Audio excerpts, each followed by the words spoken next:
Hello दोस्तों, स्वागत है आपका द बीजन बी पीछे चैनल में। छोड़ो यार, क्या कर रहा हूँ मैं। आज तो साक्षात लोगो लगा हुआ है, गंगा यमुना की दो धारा, मछली और साथ में धनुष भी है। तो दोस्तों, आज मैं कोई लेक्चर वीडियो नहीं डालने वाला हूँ। बस बहुत सारे क्वेश्चन आ रहे थे कि एग्ज़ाम कब होगा, और उसके साथ में और भी बहुत सारे क्वेश्चन थे, तो मैंने सोचा एक वीडियो बना दूँ और सारे जो क्वेश्चन है उसमें हम कंप्लीट कर लेंगे। दोस्तों, कुछ टाइम ही जा रहा है, अब हो सकता है कि प्री की डेट जो है अनाउंस भी हो जाए। तो मैं कोशिश करूंगा कि शाम को 2 घंटा ऑनलाइन जो है मैं हो जाया करूँ। उस बीच जो लोग भी खाली हो जाएंगे 9 बजे, आई थिंक 9 बजे ठीक रहेगा। 9 बजे से 11 बजे तक या 9 से 10 तक 1 घंटे में जो है जितने भी क्वेश्चन हुआ करेंगे हमारे कंप्लीट कर लेंगे, और सब्जेक्ट वाइज देख लेंगे तो ज़्यादा जल्दी हो जाएगा मेरे ख्याल से। तो वो ज़्यादा अच्छा आइडिया रहेगा। ठीक है, फिर बाकी जो अगर टाइम आप लोगों को ठीक लगे, कुछ सजेशन आपको देना हो, तो वीडियो के नीचे जो है आप दे सकते हैं। तो चलिए दोस्तों, शुरू करते हैं आज। दोस्तों, सबसे पहले हम बात करते हैं लास्ट 6 to 8 मंथ की। देखिए, पेपरों में चल क्या रहा है। साथ में आ रहा है कि 2013 का परिणाम जो है लटकेगा। पता नहीं कौन सा एग्ज़ाम लटका रहे हैं ये लोग। नए पुराने चक्कर में पड़ी परीक्षा। प्री 2016 का रिजल्ट कैंसिल। सीबीआई की जांच और तेज हुई। पीसीएस में 800 पदों की शीघ्र भर्ती। आज तक मैंने इतने साल तो मुझे देखते हुए हो गए, मैंने तो कभी नहीं देखा कि कभी 800 पोस्ट आई हों। ठीक है, ना अब आई हैं और ना भविष्य में कभी आएंगी। लोअर पीसेस में जरूर 1600 पोस्टें थी, जो क्योंकि वजह थी उसकी, बहुत सालों से लोअर एग्जाम को, मेरे ख्याल से 7-8 साल निकल गए बीच के। ठीक है, एग्जाम ही नहीं हुआ, तो मजबूरी में जो 7-8 साल निकल गए तो भाई इकट्ठी निकालोगे तुम बैठ के। अब 8 साल भी अगर निकल गए या 4 साल भी, 7 साल भी निकल गए, तो 7 दूनी 14, 1400 वैकेंसी तो ऐसी होगी। पर 200-250 से वैकेंसी कभी ज़्यादा नहीं रहती। एक्सट्रीम पहुंच जाएगी तो 350 और 400, इससे ज़्यादा वैकेंसी कभी नहीं होती। ये सब भाई लोगों का फंडा है। और दिल्ली वाले तो तब भी से बचे रहते हैं। इलाहाबाद वालों को पता नहीं क्या होता होगा, हर दिन पढ़ते हैं नई चीज़ जो है पेपर से निकल के आ जाती है। और आज तक सिर्फ एक बात को छोड़ के, कि जब पेपर में पढ़ने को आएगा, मान लीजिए 20 तारीख से एग्जाम है, ठीक है, मेंस शुरू हो रहा है, तो 19 तारीख को पेपर में आएगा कि कल से आयोग की परीक्षाएं होने वाली शुरू हैं। 13,000-14,000 बच्चे जो है एग्जाम में बैठेंगे। एकमात्र एक ये न्यूज़ इनकी सही होती है, वो होती है एग्जाम से एक दिन पहले। ठीक है, उसके बाद ये 6 महीने पहले जब नोटिफिकेशन आना होता है, 6 महीने पहले मेंस के ये जितनी भी न्यूज़ देते हैं वो सारी फर्जी होती हैं, एक भी ढंग की न्यूज़ नहीं होती। तो आधा दिमाग तो जो है ये लोग खराब कर देते हैं। ठीक है, आज पेपर में आया कि मुश्किल है पेपर, तय नहीं है परीक्षा कब होगी। लड़का पढ़ाई छोड़ दिया बीच में पढ़ने के बाद भी। तो आज भाई इनका सबसे बढ़िया है कि इनका जब भी आए ना, क्योंकि ओरिजिनल जो नोटिफिकेशन होता है वही इंपॉर्टेंट है। और मेरे ख्याल से जब कोई डिसीजन हो जाता है ना किसी चीज़ पे, तब ये जो चीज़ें हैं ये सबसे पहले आसानी से आपको पता लग जाती हैं। जैसे इस बार हुआ था कि हालांकि प्री के एग्ज़ाम वो डेट जो है हट गई थी। जो आयोग ने नोटिफिकेशन अपनी साइट पे नहीं डाला था, लेकिन वहां पर कोई आरओ लड़के जो सिलेक्टेड होते हैं तो किसी के जान पहचान के होते हैं, तो प्रिंट आउट जब बन रहा था तब हो सकता है लोगों ने वहां से लीक कर दिया, और ये बात बाहर आ गई थी कि भाई इस डेट को एग्जाम है। जबकि उससे पहले पेपर को ना तो कोई खबर थी, इनको कुछ नहीं पता रहता, जो मन में आता है ये लिख देते हैं। हो सकता है इस बार भी लोअर की पोस्ट अभी आ रही, हाँ आया था कि लोअर की पोस्ट आ रही, लोअर की पोस्टें आएंगी करीब 1,000 से 2,000। ठीक है, अभी लोअर की पोस्ट का निकला है तो 50 पोस्ट से ज़्यादा नहीं है, और उसका नोटिफिकेशन जो है नेक्स्ट मंथ आ जाएगा जहां तक। तो इन लोगों का कोई भरोसा नहीं भाई, इन पर तो ध्यान भी नहीं देना कि ये बता दें डेट या कुछ भी बता दें, कुछ नहीं सुनना। कंटिन्यू करनी है अपनी पढ़ाई। सबसे बड़ा जो दर्द देने वाले लोग हैं ना, यही लोग हैं, क्योंकि इनको कुछ मतलब नहीं है, पेपर छापना है बस, बात खत्म होगी, इनका पेपर बिकना चाहिए भाई। भाई ये क्वेश्चन की प्री कब होगा, ये इंडिया पाकिस्तान के मैच के टक्कर का क्वेश्चन है। ये क्वेश्चन आप डेली किसी भी ग्रुप में देख लेना, डेली आपको ये क्वेश्चन मिल जाएगा। और आज तो मैं शौक हो गया कि यूट्यूब पे जब मैंने सर्च डाला था कि यूपी पीछे एग्जाम डेट 2017 डाला, तो मैंने देखा कि 1,45,000 रिजल्ट, ये रिजल्ट लेकर आ रहा है। इसका मतलब यहाँ पर सर्च किया गया है, ठीक है, ऊपर वहां पर डाल के ये सर्च किया गया कि भाई एग्जाम कब होगा। अब मुझे समझ में नहीं आता यूट्यूब कैसे बता देगा कि एग्जाम कब होगा। अब भाई लोग कुछ डाल देते हैं, जैसे यहाँ नीचे देखिए एक ने तो लिख रखा है यूपीपी से 2017 ऑफिशियल नोटिफिकेशन 1 महीने पहले ये वीडियो डाली है और दोबारा फॉर्म भरना पड़ेगा।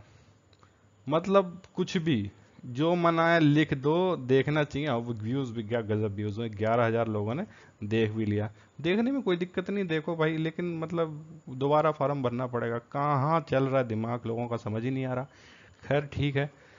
तो यहाँ समझ में आ रहा है कि 1,45,000, तो सच में बताऊं तो यहाँ पर कितना फॉर्म पड़ जाता है एक साल में?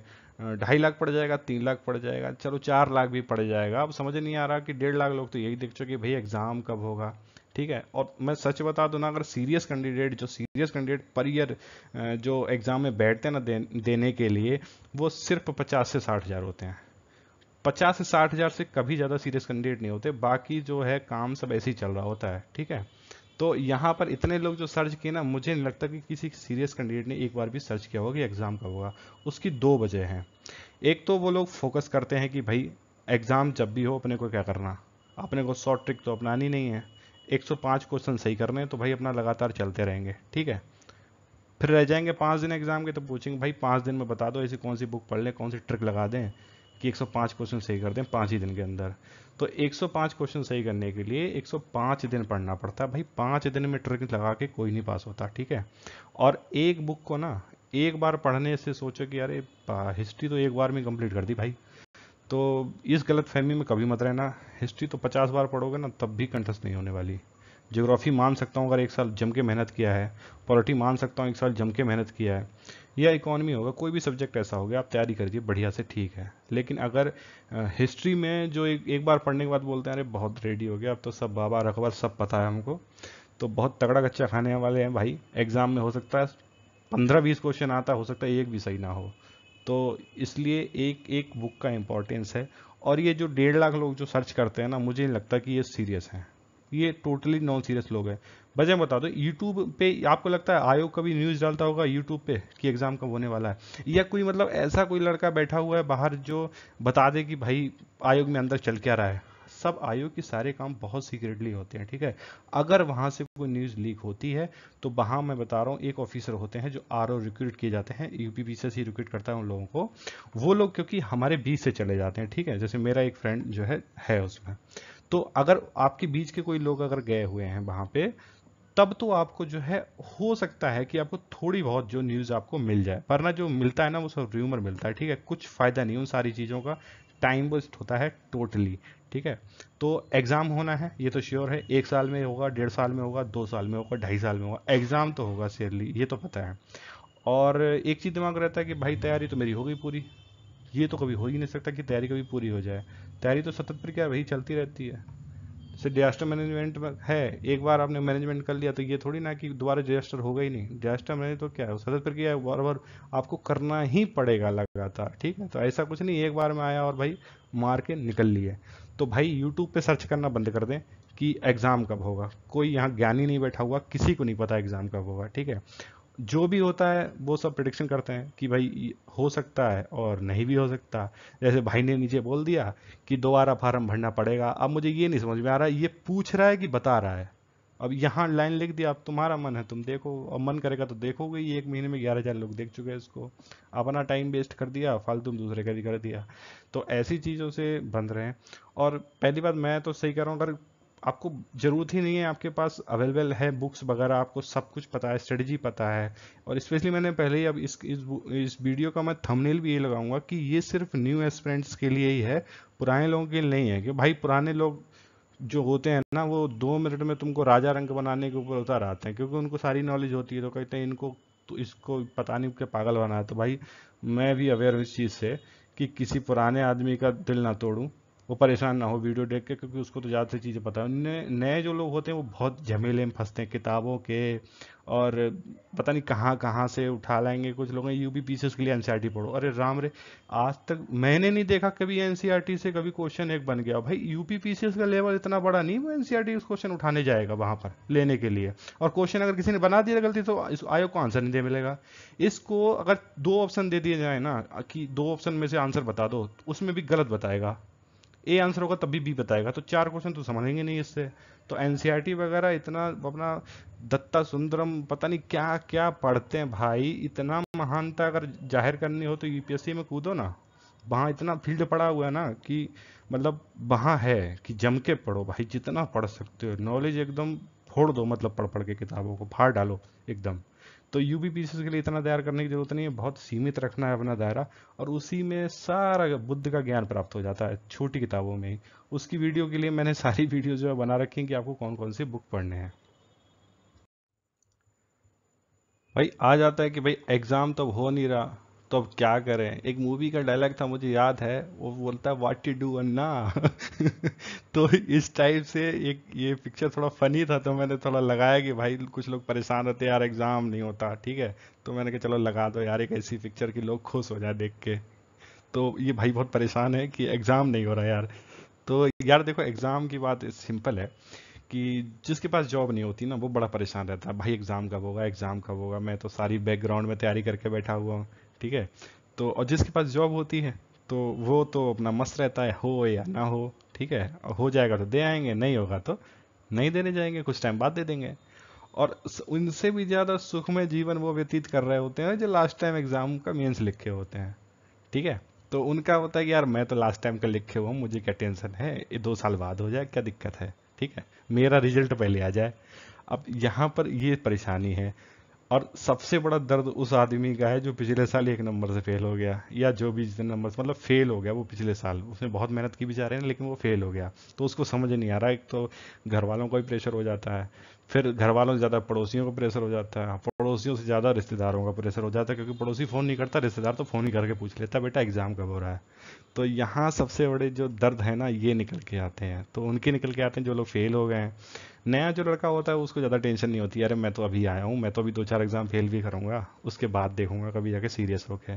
तो कुछ लोग होते हैं नहीं 2017 में ही करना भाई, चाहे कैसे भी हो जाए, आयोग एग्जाम ना ले तब भी 2017 के अंदर ही निकाल के दिखाऊंगा। अब आयोग आयोग एग्जाम ही नहीं लेगा 2017 में निकालोगे कैसे।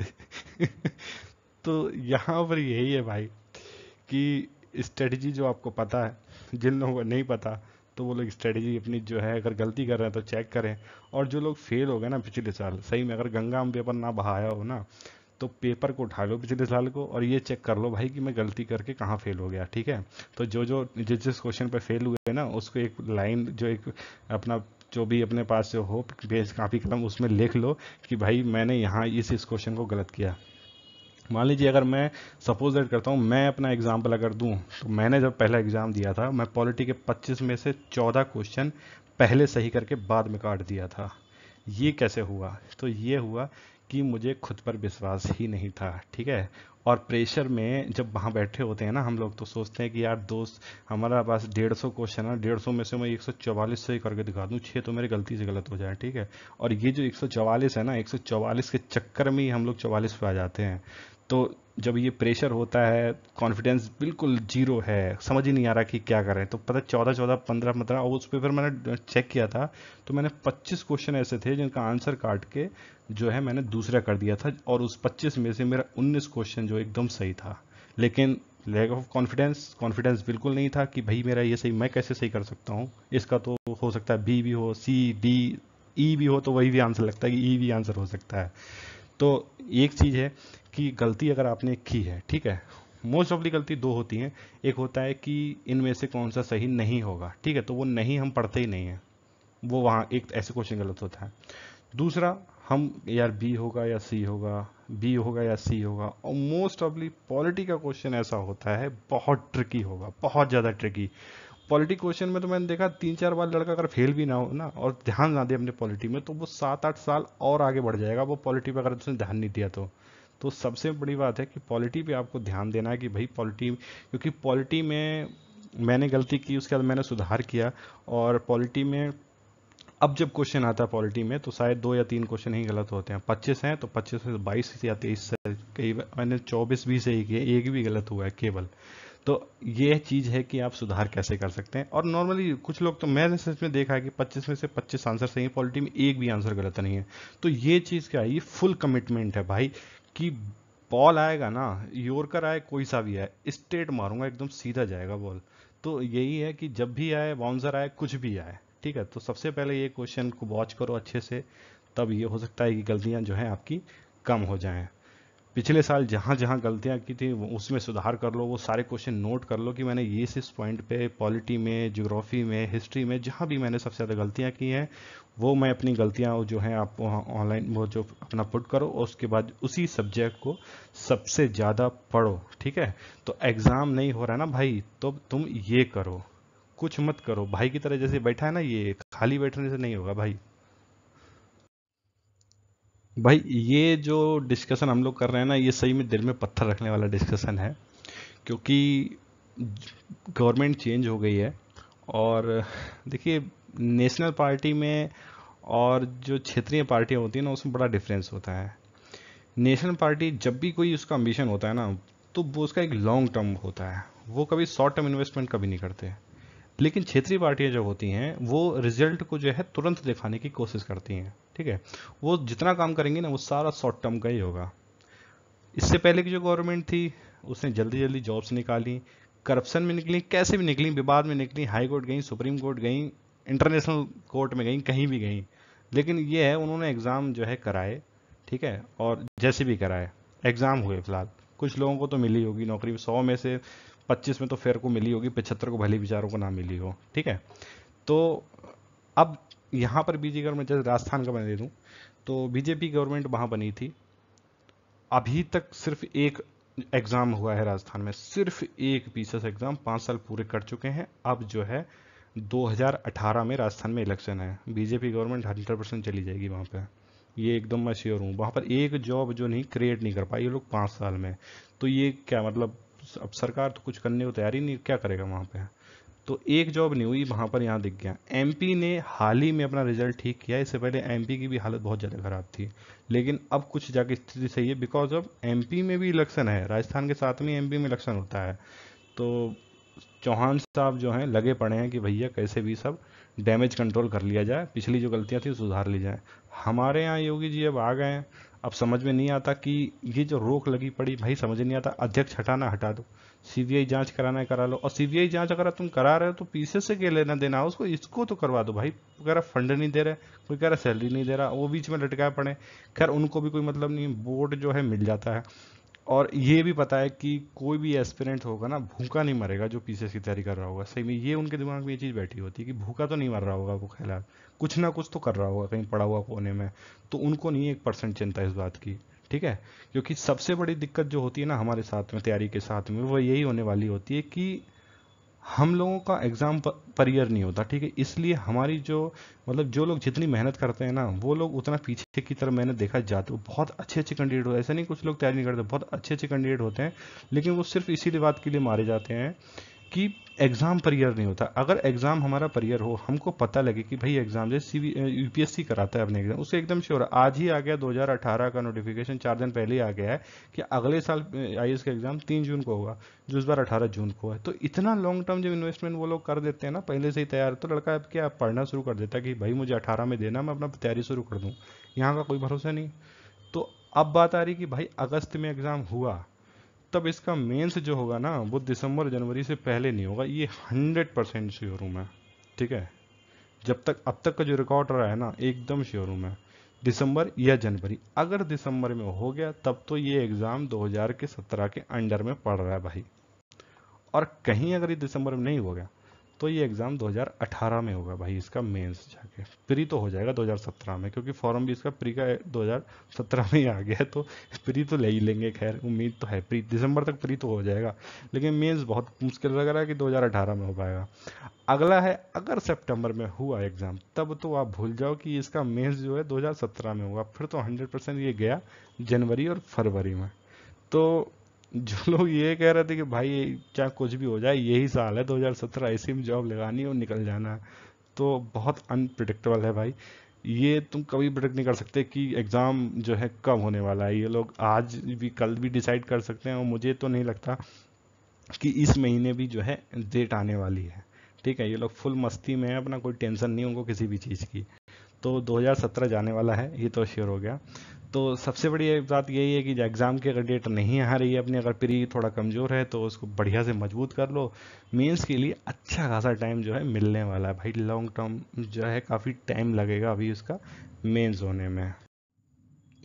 अच्छा, कुछ लोगों को क्वेश्चन रहता है कि एक साथ डिफेंस और सोशल वर्क क्यों मना करते हो भाई, क्यों ना लें? ठीक है, आयोग ने तो दे रखे हैं कि भाई 2 सब्जेक्ट ये भी तुम ले सकते हो, कोई बॉन्डिंग तो है नहीं। तो भाई मैं बता दूं कि होता ऐसा है कि सोशल वर्क और डिफेंस का पेपर, ठीक है, ये कंटिन्यू होगा। कंटिन्यू कैसे होगा? जैसे 21 को हुआ तो अगला पेपर जो है तुम्हारा 22 को पड़ जाएगा। तो ये तुम्हारा इस तरह से होगा। अब तुम्हारा होता क्या है मान लो जैसे एग्ज़ाम शुरू हुआ 18 से, ठीक है, तो 18 को निपट जाएगा और एक 19 को निपट जाएगा। फिर आपको जो है 20 की छुट्टी दे दी जाएगी और इनके बाद में जो है ये पेपर जो है आपके कंटिन्यू डाल दिए जाएंगे। तो सबसे बड़ी दिक्कत जो इसकी है कि आपको टाइम नहीं मिलता तैयारी का, ठीक है। ये वजह भी रहती है कि इसमें मार्क्स जो है लड़कों के कम हो जाते हैं, ज़्यादा अच्छे मार्क्स नहीं आ पाते।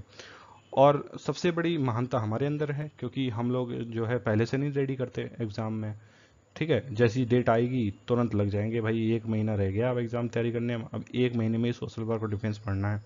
वरना ये दोनों इतने अच्छे सब्जेक्ट हैं, अगर एक साल आप इनको अच्छे से तैयार करो ना तो कोई दिक्कत नहीं है एग्ज़ाम नंबर लाने में। बस एक दिक्कत को छोड़ के कि पर डे एग्ज़ाम होता है। 21 को शाम को ना घर तक 5 बजे पेपर छूटेगा तो 6:30 बजे तक रूम पे आओगे, ठीक है। अब इलाहाबाद में हो, लखनऊ में, जहाँ भी हो, तो 6 साढ़े 6 तक हो जाता है। उसके बाद क्या करोगे? 6 बजे अगली सुबह ही निकलना, 6 बजे एग्ज़ाम देने के लिए। तो एक रात भर पढ़ो बैठ के। एक रात तो पहली से नहीं सोए, अगली रात भी मत सो। तो नींद तो फिर ये ऐसा ही है कि भाई इसका या तो नींद छोड़ दो या एग्ज़ाम छोड़ दो, तो लगे रहना दोनों में, इसलिए टाइम नहीं मिलता हार्डली। मैं तो कह रहा हूँ एक दिन का भी टाइम नहीं मिलेगा। पर मिल गया कहीं गलती से इस बार, लग भाई चांस मिल गया तो एक दिन मिलेगा, इससे ज़्यादा नहीं मिलेगा। तो फिर इतना ही है कि बस टाइम नहीं मिलता भाई। 3-4 दिन का ऐसा पेपर सेट कर दो कि 3-4 दिन का अपना गैप हो जाए, तो इससे थोड़ा आसानी रहती है कि भाई 3-4 दिन अपना बीच में बैठ के पढ़ लेंगे। कुछ कुछ ऑप्शन ऐसे हैं इसमें 7-7 8-8 दिन का। फिलोसफी का मैं बताऊँ शायद 6 या 7 दिन का पिछली बार गैप पड़ गया था। जिन लोगों का लखनऊ में सेंटर था वापस दिल्ली आ गए थे वो, कि बीच में एग्जाम देने जो है, जब एग्जाम होगा तब जाएंगे देने के लिए। 4-5 दिन अपना आराम से बीच में दिल्ली में ही आ गए। तो इस तरह की सिचुएशन रहती है। और दूसरा कुछ लोगों को क्वेश्चन रहता है यार कि एक पेपर एसए का इंग्लिश में और ऑप्शन का हिंदी में लिख सकते हैं क्या?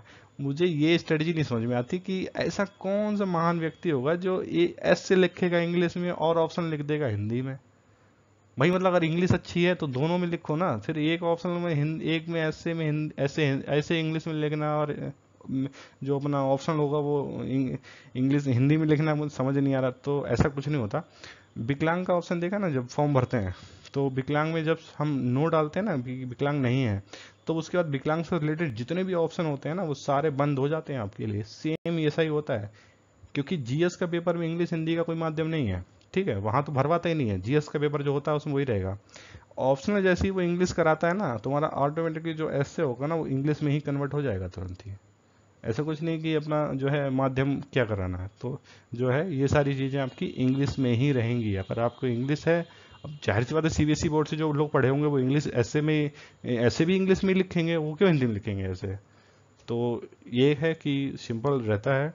और दोस्तों बस इतना ही कहना था इस वीडियो में। जो लोग तैयारी कर रहे हैं यार, नए लोग जो हैं वो सबसे ज़्यादा परेशान होते हैं। नए लोग बुक्स से रिलेटेड परेशान होते हैं कि मैं नोट्स कैसे बनाऊं, कोई भी क्वेश्चन मेरा छूट ना जाए, ठीक है। तो क्वेश्चन कैसे छूटता है उसके लिए मैंने बता रखा है कि घटना चक्र जो है आप पढ़ो, ठीक है, तब आपको पता लगे कि क्वेश्चन किस तरह से बनते हैं।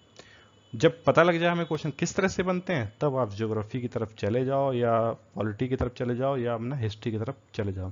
वैसे अभी प्री नहीं आया है, और प्री की डेट आते ही मैं पूरी कोशिश करूंगा कि जितने भी क्वेश्चन बनते हैं ना, जहाँ जहाँ पर दिक्कत होती है, स्पेशल जो पॉइंट है पॉलिटी का और हिस्ट्री का, तो यहाँ पर बहुत ज़्यादा गलतियाँ होती हैं कि हल्की सी मिस्टेक में जो है क्वेश्चन निकल जाता है हाथ से। तो मैं कोशिश करूँगा कि लाइव हो जाऊँ या वीडियोस बना के उसके ऊपर, तो आपके साथ में जो है शुरू करूँ मैं उसको।